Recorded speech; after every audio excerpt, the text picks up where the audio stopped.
ओम शांति। आज 19 मई 2025 बाप दादा के मधुर महावाक्य। बाबा कहते, मीठे बच्चे, श्रीमत ही तुमको श्रेष्ठ बनाने वाली है, इसलिए श्रीमत को भूलो मत। अपनी मत को छोड़ एक बाप की मत पर चलो। प्रश्न है, पुण्य आत्मा बनने की युक्ति क्या है? उत्तर है, पुण्य आत्मा बनना है तो सच्ची दिल से बाप से एक बाप को याद करो। दूसरा, कर्मेंद्रियों से कोई भी विकर्म ना करो। सबको रास्ता बताओ। अपनी दिल से पूछो, ये पुण्य हम कितना करते हैं। अपनी चेकिंग करो, ऐसा कोई कर्म ना हो जिसकी 100 गुना सजा खानी पड़े, तो चेकिंग करने से पुण्य आत्मा बन जाएंगे। ओम शांति। रूहानी बाप बैठ बच्चों को समझाते हैं। ये तो बच्चों को मालूम है कि अभी हम शिव बाबा की मत पर चल रहे हैं। उनकी है ऊंच से ऊंच मत। दुनिया ये नहीं जानती कि ऊंच से ऊंच शिव बाबा कैसे बच्चों को श्रेष्ठ बनाने के लिए श्रेष्ठ मत देते हैं। इस रावण राज्य में कोई भी मनुष्य मात्र मनुष्य को श्रेष्ठ मत दे नहीं सकते। तुम अभी ईश्वरीय मत वाले बनते हो। इस समय तुम बच्चों को पतित से पावन बनने के लिए ईश्वरीय मत मिल रही है। अभी तुमको पता पड़ा है कि हम तो विश्व के मालिक थे। ये ब्रह्मा जो मालिक था उनको भी पता नहीं था। तब शिव बाबा कहते, ये ब्रह्मा को भी नहीं पता था। विश्व के मालिक फिर एकदम पतित बन जाते। ये खेल बहुत अच्छी रीति बुद्धि से समझने का है। राइट रॉन्ग क्या है, इसमें है बुद्धि की लड़ाई। सारी दुनिया है रॉन्ग, एक बाप ही है राइट, सच बोलने वाला। वे तुमको सचखंड का मालिक बनाते तो उनकी मत लेनी चाहिए। बाबा कहते, अपनी मत पर चलने से धोखा खाएंगे, परंतु वह है गुप्त, है भी निराकार। तब शिव बाबा जो कि गुप्त है, निराकार है, बहुत बच्चे गफलत करते, समझते ये तो दादा की मत है। माया श्रेष्ठ मत लेने ही नहीं देती, श्री मत पर चलना चाहिए। बाबा आप जो कहेंगे वह हम मानेंगे जरूर, परंतु कई मानते नहीं हैं। नंबरवार पुरुषार्थ अनुसार मत पर चलते हैं, बाकी तो अपनी मत पर चला लेते। तो बाबा कहते, नंबरवार पुरुषार्थ अनुसार मत पर चलते, बाकी तो अपनी मत फिर चलाते। बाबा आए श्रेष्ठ मत देने। श्री मत तो बहुत सहज है ना। दुनिया में कोई को भी ये समझ नहीं है कि हम तमो प्रधान है। तो बाबा कहते, बाप इतनी श्रेष्ठ मत देने आए, लेकिन बाप को घड़ी घड़ी भूल जाते और माया की मत पर चलने लगते। तो बाबा कहते, दुनिया को समझ ही नहीं कि मेरी मत मशहूर है, श्री मत भगवत गीता। भगवान अभी कहते हैं कि मैं 5000 वर्ष बाद आता हूँ, आकर भारत को श्रीमत देकर श्रेष्ठ ते श्रेष्ठ बनाता हूँ। बाप तो सावधान करते हैं, बच्चे श्रीमत पर नहीं चलते। बाप रोज रोज समझाते रहते, बच्चों श्रीमत पर चलना भूलो मत। तब बाबा बार बार अटेंशन दिलाते, इनकी तो बात ही नहीं है। तब कहते हैं निराकार शिव बाबा, ये ब्रह्मा की बात नहीं। वही इन द्वारा मत देते हैं, वही समझाते हैं। खान पान खाते नहीं, कहते मैं अभोक्ता हूँ। तब शिव बाबा कहते, मैं अभोक्ता हूँ, तुम बच्चों को श्री मत देता हूँ। नंबर 1 मत देते हैं कि मुझे याद करो, कोई भी विकर्म नहीं करो। अपने दिल से पूछो कितना पाप किया है? ये तो जानते हो सबका पापों का घड़ा भरा हुआ है। इस समय सभी रॉन्ग रास्ते पर हैं। तुम्हें अभी बाप द्वारा राइट रास्ता मिलता है। तुम्हारी बुद्धि में ये सारा ज्ञान है। गीता में जो ज्ञान होना चाहिए वह है नहीं। वह कोई बाप की बनाई हुई नहीं है। तब वह गीता आदि बाबा कहते कोई मेरी बनाई हुई नहीं, ये भी भक्ति मार्ग में नूंद है। कहते भी हैं भगवान आकर भक्ति का फल देंगे। बच्चों को समझाया है ज्ञान से सदगति, सदगति भी सबकी होती तो दुर्गति भी सबकी होती। ये तो दुनिया है तमो प्रधान। तब बाबा कहते सतो प्रधान कोई है नहीं। पुनर्जन्म लेते लेते अभी पिछाड़ी में आकर सबकी तमो प्रधान अवस्था है। अब मौत सबके सिर पर खड़ा है। ये भारत की ही बात है। गीता भी है देवी देवता धर्म का शास्त्र। तो दूसरे कोई धर्म में जाने से क्या फायदा? हर एक अपनी अपनी कुरान बाइबल आदि ही पढ़ते, अपने धर्म को जानते हैं। तब बाबा कहते सब अपने धर्म को जानते। एक भारतवासी ही अन्य सब धर्मों में चले जाते और सब अपने अपने धर्म में पक्के हैं। हर एक धर्म वाले की शक्ल आदि है सब अलग। तब बाबा कहते शक्ल आदि भी अलग है। बाप अभी स्मृति दिलाते बच्चे तुम अपने देवी देवता धर्म को भूल गए हो। तुम स्वर्ग के देवता थे।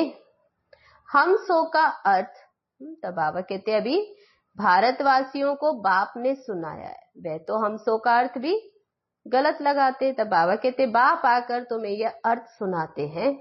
बाकी हम आत्मा सो परमात्मा नहीं। ये बातें तो भक्ति मार्ग के गुरु लोगों ने बनाई है। गुरु भी करोड़ों होंगे।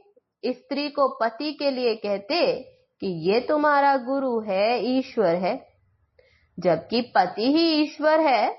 तो बाबा कहते फिर हे भगवान हे राम क्यों कहते, किसको याद करते? फिर मनुष्यों की बुद्धि बिल्कुल ही पत्थर बन गई है। ये खुद भी कहते हम भी ऐसे थे। तब ब्रह्मा बाबा कहते कि मैं भी ऐसा था। कहाँ वैकुंठ का मालिक श्री कृष्ण, कहाँ फिर उनको गांव का छोरा कह दिया। श्याम सुंदर कहते हैं। तब बाबा कहते ये शब्द यूज करते हैं श्याम सुंदर, लेकिन अर्थ नहीं जानते। अभी बाप ने समझाया जो नंबर 1 सुंदर वही आत्मा लास्ट जन्म में तमो प्रधान यानी श्याम बन गई है। अभी तुम समझते हो हम सुंदर थे फिर श्याम बने। 84 जन्मों का चक्र लगाए। अभी श्याम से फिर सुंदर बनने के लिए एक बाप दवाई देते हैं कि मुझे याद करो। तो बाबा कहते अभी लास्ट जन्म तुम भी श्याम से सुंदर बनने के लिए अभी बाबा कहते तुम्हें कि अब ये दवाई है, मुझे याद करो। तुम्हारी आत्मा पतित से पावन बन जाएगी बाबा की याद से। तुम्हारे जन्म जन्मांतर के पाप नाश हो जाएंगे। तुम जानते हो? तो बाबा कहते तुम जानते हो जब से ये रावण आया है तुम गिरते गिरते पाप आत्मा बने हो। ये है ही पाप आत्माओं की दुनिया। एक भी सुंदर नहीं है। बाप बिगड़ सुंदर कोई बना ना सके। तुम आए हो स्वर्गवासी सुंदर बनने। अभी नरकवासी श्याम है क्योंकि काम चिता पर चढ़ काले बने हैं। बाप कहते काम महाशत्रु है, इन पर जो जीत पाएंगे वही जगत जीत बनेंगे। नंबर 1 है काम, उनको ही पतित कहा जाता। क्रोधी को पतित नहीं कहेंगे, बुलाते भी हैं कि आकर पतित से पावन बनाओ। तो अब बाप कहते हैं ये अंतिम जन्म पावन बनो। जैसे रात के बाद दिन और दिन के बाद रात होती, वैसे संगम युग के बाद फिर सतयुग आना है। तब बाबा कहते चक्र है जो फिरना है। बाकी और कोई आकाश में अथवा पाताल में दुनिया नहीं है। तब बाबा कहते ये चक्र यहाँ ही फिरता है, सृष्टि तो यही है, सतयुग त्रेता यहाँ ही है। ये झाड़ भी एक ही है और कोई हो नहीं सकता। ये सब गपोड़े हैं जो कहते अनेक दुनिया है। बाप कहते ये सब भक्ति मार्ग की बातें हैं। अब बाप तुम्हें सत्य बात सुनाते।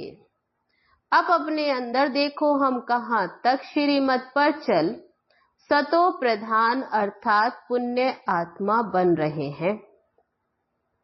सतो प्रधान को पुण्य आत्मा, तमो प्रधान को पाप आत्मा कहा जाता है। विकार में जाना पाप है। बाप कहते अब पवित्र बनो, मेरे बने हो तो श्रीमत पर चलना है। मुख्य बात है कोई पाप नहीं करो।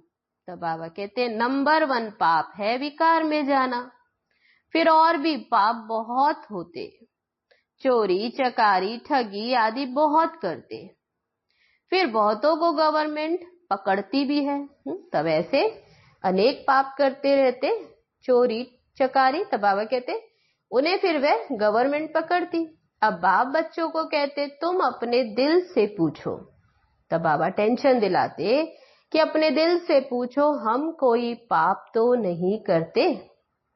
ऐसे मत समझो हमने चोरी की व रिश्वत खाई तो बाबा तो जानी जाननहार है, ऐसा समझते कि वे तो सब जानते।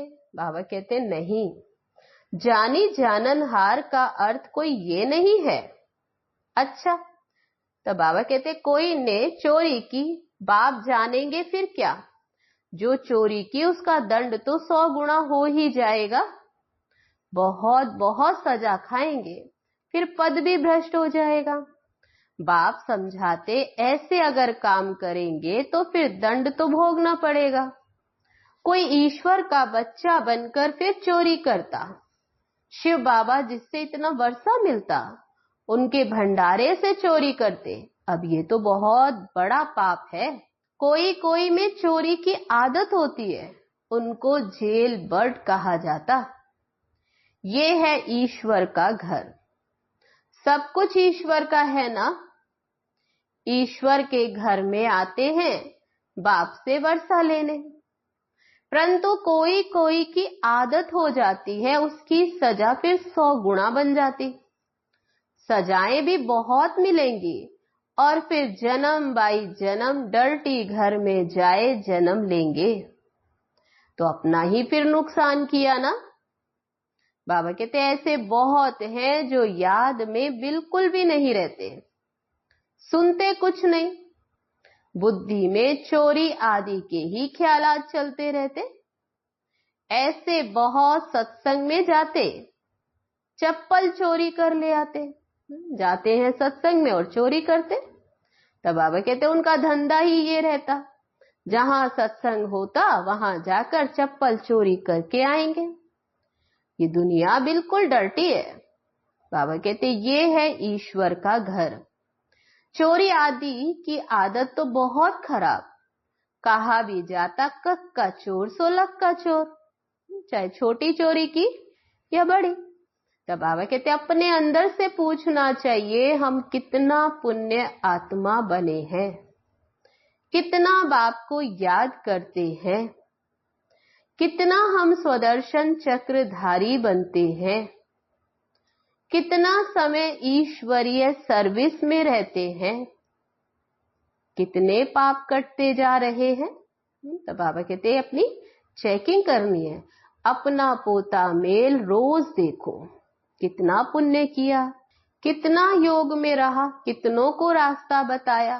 धंधा आदि तो भले करो। तब बाबा कहते तुम कर्म योगी है, कर्म तो भला करो, कर्म योगी हो तो कर्म तो करो। बाबा ये बैजेस बनाते रहते, अच्छे अच्छे लोगों को इस पर समझाओ।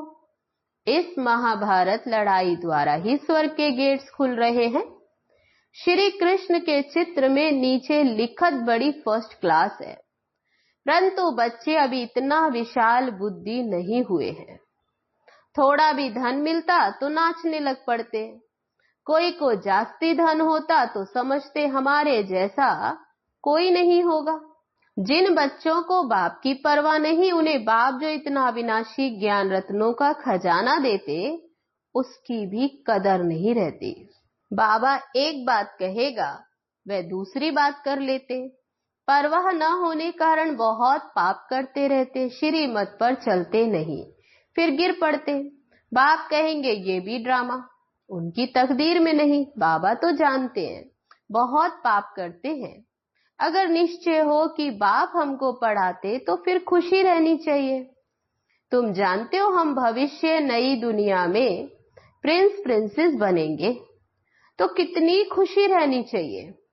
परंतु बच्चे तो अभी तक भी मुरझाते रहते हैं, वे अवस्था ठहरती नहीं। बाबा ने समझाया है विनाश के लिए रिहर्सल भी होगी, कैलेमिटीज भी होंगी, भारत को कमजोर करते जाएंगे। बाबा खुद कहते ये सब होना ही है, नहीं तो विनाश कैसे होगा। तो बाबा कहते ये सब तो होगा, बर्फ की बरसात पड़ेगी, फिर खेती आदि का क्या हाल होगा, लाखों मरते रहेंगे, कोई बतलाते थोड़े हैं। तो बाप मुख्य बात समझाते हैं कि ऐसे अपने अंदर जांच करो, मैं कितना बाप को याद करता हूँ। बाबा आप तो बड़े मीठे हो, कमाल है आपकी, आपका फरमान है मुझे याद करो।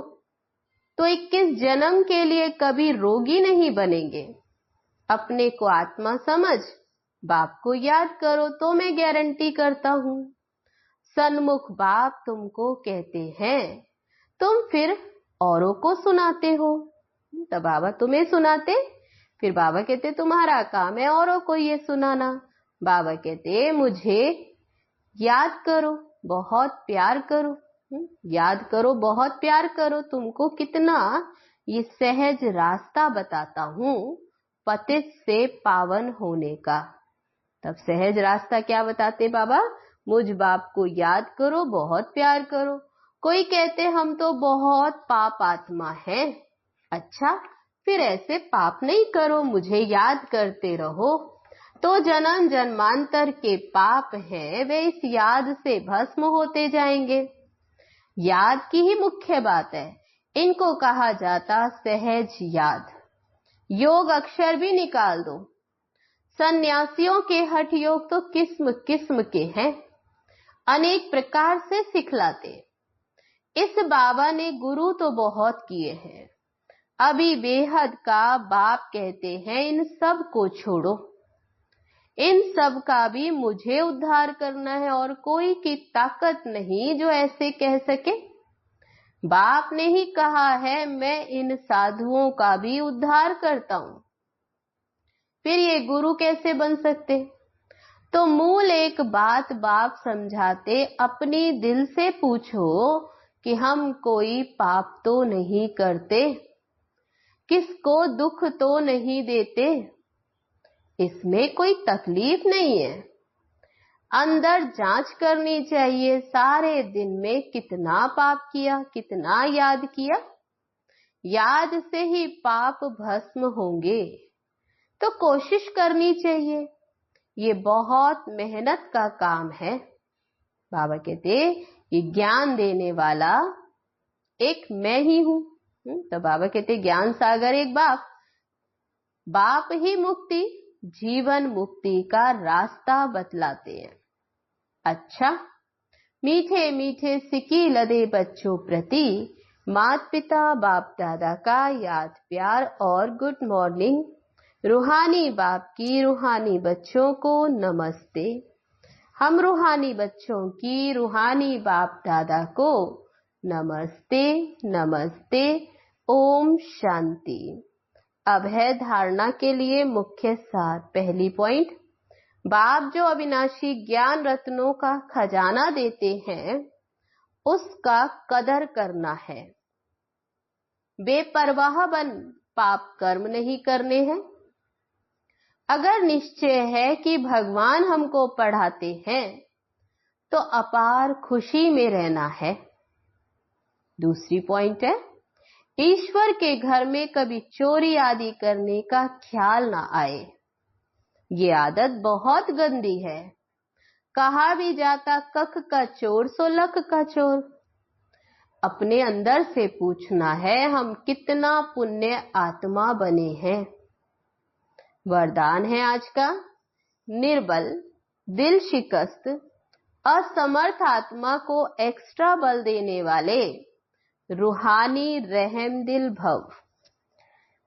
जो रूहानी रहमदिल बच्चे हैं वे महादानी बन बिल्कुल होपलेस केस में होप पैदा कर देते हैं। निर्बल को बलवान बना देते हैं। दान सदा गरीब को, बेसहारे को दिया जाता है। तो जो निर्बल, दिल शिकस्त, असमर्थ प्रजा क्वालिटी की आत्माएं हैं, बाबा कहते उनके प्रति रूहानी रहमदिल बन महादानी बनो।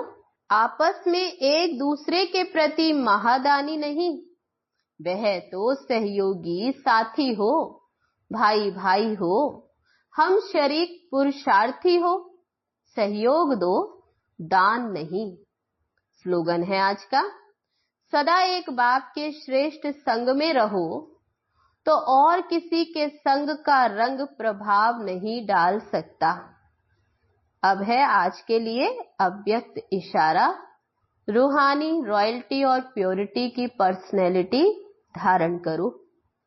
प्योरिटी के साथ साथ चेहरे और चलन में रूहानियत की पर्सनैलिटी को धारण कर इस ऊंची पर्सनैलिटी के रूहानी नशे में रहो।